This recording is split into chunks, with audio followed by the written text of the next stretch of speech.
The great revelations of my adult life began with the shouts of a lost soul in my neighborhood breakfast joint. I was standing in line at the corner bakery on State and Cedar, half a block down the street from my pretty brick townhouse, waiting to order a Swiss oatmeal, muesli, or a berry parfait, granola. Anyhow, something modest. The loudest noises in the place were the tapping of laptop keys and the rustle of someone turning newspaper pages. Abruptly, with a manic indignation that seemed to come from nowhere, the man at the head of the line started uttering the word obstreperous. He started out at a level just above ordinary conversation. By the time he found his rhythm, he was about twice that volume and getting louder as he rolled along. If you had to settle on one word to yell over and over in public, wouldn't you pick something less cumbersome?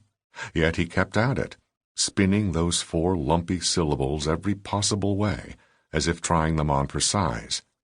His motive, for nothing actually comes from nowhere, soon became obvious. Obstreperous? Obstreperous? Obstreperous? Obstreperous? Obstreperous? Lady, you think I'm obstreperous now? This is what he was saying. Give me another 30 seconds. You'll learn all about obstreperous. With each repetition, his question grew more heated. The momentarily dumbfounded young woman at the order counter had offended him. He wished her to know how greatly. The guy also thought he was making himself look smart, even witty, but to everyone else in the shop, he had uncorked raving lunacy. His variations were becoming more imaginative. Obstreperous? Obstraperous? Obstreporous? To inspect this dude, I tilted sideways and looked down the good-sized line. I almost wished I hadn't. Right away, it was obvious that the guy was not simply playing around. The next man in line was giving him 6 feet of empty floor space. Under the best of circumstances, people were going to keep their distance from this character.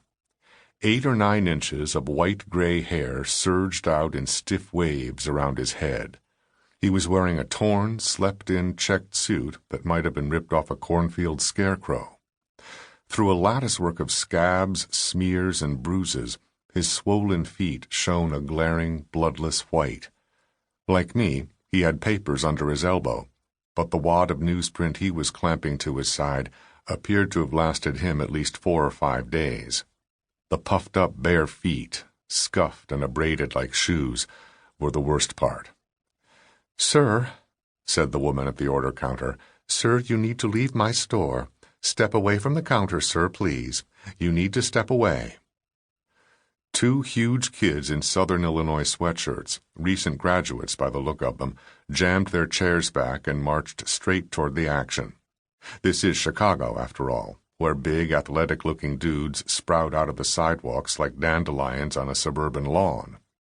Without speaking to anyone, they came up on the homeless guy's flanks, hoisted him by his elbows, and transported him outside. If he had gone limp, they would have had a little trouble, but he was rigid with panic and gave them no more difficulty than would a cigar store Indian. He went stiff as a marble statue. When he went by, I took in his blubbery lips and brown, broken teeth. His bloodshot eyes had a glazed look. The man kept saying, obstreperous, obstreperous, obstreperous, but the word had become meaningless to him. He was using it for protection, like a totem, and he thought as long as he kept saying it, he was out of danger.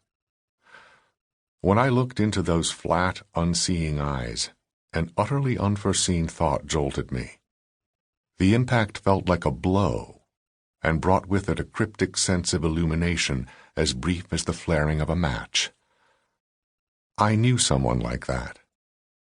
This terrified man with a one-word vocabulary reminded me so vividly of someone that he might have been that person, now in the act of being ejected onto Rush Street. But who in the world could it have been? No one I knew was anything like that damaged character, now staggering forward and back on the sidewalk beyond the great windows, still whispering his totemic word. A voice only I could hear said, "No one?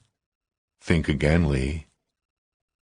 Deep in my chest, something big and decisive, Something I had been ignoring and thrusting out of view literally for decades stirred in its sleep and twitched its leathery wings.